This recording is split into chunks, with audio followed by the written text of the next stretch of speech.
Gradita visita nella sede della delegazione della FIGC di Agrigento del presidente regionale della LND siciliana Sandro Morgana, che ha voluto mantenere il tradizionale scambio di auguri di un sereno Natale ed un buon anno 2024. Ne abbiamo approfittato per fare il punto sul lavoro svolto sinora, degli obiettivi raggiunti ed anche delle mete ancora da raggiungere, ma il presidente Morgana si è anche soffermato sulla prossima rivoluzione calcistica e alle iniziative che riguardano la non violenza sulle donne. Seguiamo questa interessante intervista. Voglio dire, come ho detto ai componenti della delegazione, al mio amico Angelo Caramagno, a Stefano Valenti, non potrò essere in tutte le delegazioni, ma non manco mai ad Agrigento per questo rapporto di amicizia e di vicinanza che ci collega agli amici miei di Agrigento, a Santino Lopresti in maniera particolare, a tutti gli altri. Ho detto che questa è un'epoca di cambiamenti, come dice Papa Francesco, no, non è un'epoca di cambiamenti, è un cambiamento d'epoca. Alcune cose ci stanno facendo cambiare completamente rotta.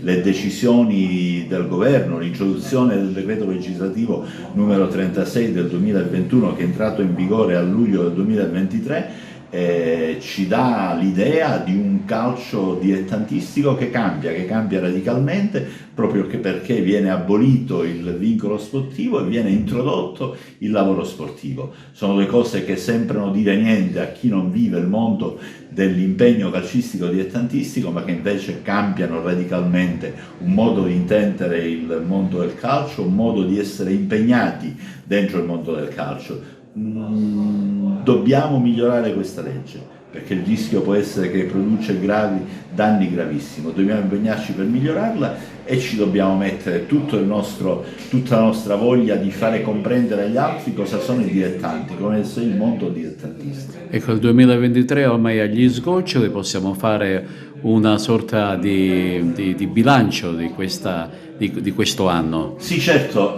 questo il 30 giugno 2023 ha chiuso una stagione che è stata straordinaria sotto il profilo dei risultati tecnici, perché abbiamo avuto due campionati di eccellenza bellissimi, lo stesso dicasi per quelli di promozione di prima categoria, perché abbiamo registrato circa 150 squadre in terza categoria, c'è stato quindi questa crescita esponenziale del nostro sistema che è ritornato, come ho sottolineato oggi, ai numeri pre-Covid. Abbiamo di nuovo 54.000 tesserati, 850 società tra società di lega e società di settore giovanile, abbiamo fatto al 30 giugno 23.000 partite, abbiamo, come dire, numeri sostanzialmente importanti. Anche sotto il profilo dell'impiantistica sportiva avevamo l'anno scorso 100 impianti in erba artificiale, che è un numero importante per la Sicilia, non per altre regioni,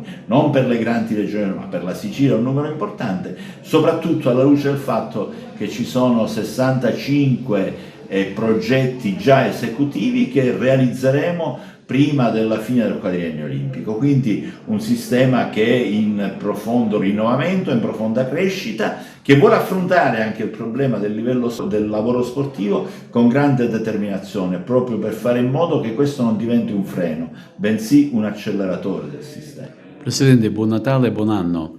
Lo vogliamo augurare anche a tutte le società. Certo, un buon anno, un buon Natale a tutte le società. Come ho detto, un Natale di serenità, un Natale che possa essere trascorso nella serenità familiare, tra gli affetti più cari, proprio perché questo Natale è funestato da gravi episodi di violenza, proprio perché questo Natale è funestato da due guerre terribili, quindi un Natale di pace, di serenità e naturalmente un 2024 che ci possa fare registrare un reale cambiamento di tutte le grandi questioni che abbiamo sul tappeto che stiamo vivendo.